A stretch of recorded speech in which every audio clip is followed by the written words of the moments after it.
안녕하세요. 평일의 목소리 헨리입니다. 최근 한 지인이 SNS에 이런 글을 올리게 된 것을 보게 되었습니다.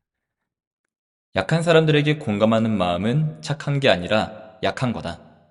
우리는 약하면 안 되며 한 명의 인간으로서 강해져야 한다. 저는 개인적으로 이 의견에 매우 반대하는 입장인데요. 우리나라는 현재 경제적으로는 굉장히 살기 좋은 나라이죠. 물론 주관적인 경험에 따라서 여기에 동의하실 분도 계시고 동의하지 않는 분도 계시겠지만 전 세계적으로 수치만 비교하자면 객관적 지표로선 그렇습니다. 그러나 이 경제적인 부분과는 반대로 정서적으로는 저는 우리나라는 굉장히 살기 힘든 나라 중에 하나라고 생각을 하는데요. 우리나라에서 대다수의 성인은 직장에 다니죠. 그리고 우리는 직장에서 퇴근을 하면 완전히 지쳐버릴 때가 굉장히 많습니다. 그 이유는 업무가 많아서일 수도 있지만 내가 아닌 다른 사회적 가면을 써야 하는데 에너지가 많이 소모되기 때문이기도 합니다.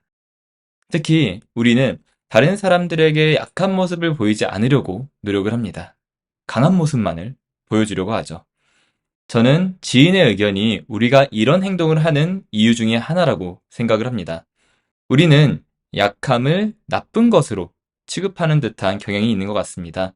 그래서 자신의 약한 모습을 보이지 않으려 하고요. 또 약한 모습을 보이는 사람을 보면은 아니, 다 큰 성인이 왜 저래? 라는 반응을 보이곤 하죠. 그래서 우리는 강해지고자 노력을 합니다. 그런데 인간은 근본적으로 저는 연약한 존재라고 생각을 합니다. 그렇기 때문에 언제나 강할 수는 없죠. 그러니 강한 척을 하게 됩니다. 가면을 쓰게 되는 것이죠. 우리는 누구나 어느 순간에는 약해집니다. 아무리 강한 사람이라도 예외는 없죠.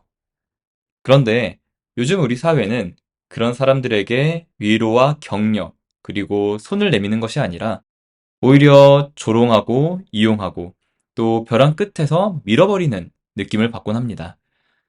저는 이것이 우리 스스로 내 안에 있는 약함을 받아들이지 못하기 때문에 일어나는 현상이 아닌가 생각을 합니다. 내 안의 약함을 받아들이지 못하다 보니까 타인의 약함 또한 혐오하게 되는 것이죠. 웹툰 가다망설에는 이런 내용이 나옵니다. 인간은 누구나 약해. 어느 부분이, 어느 순간이. 완벽한 인간이란 건 없어. 같은 고통도 사람에 따라 견뎌낼 수 있는 정도가 다르고 어떤 고통은 개인이 도저히 극복해낼 수 없어. 그때 우리가 서로의 약한 순간을 위해 손을 잡아주지 않는다면 우리는 누구나 언젠가 약할 수밖에 없는데도 평생 약해지는 걸 두려워하며 살아야만 해. 오늘 하루는 타인의 그리고 나 자신의 약함에 대해서 수용하고 격려하고 지지하는 하루를 보내면 어떨까요?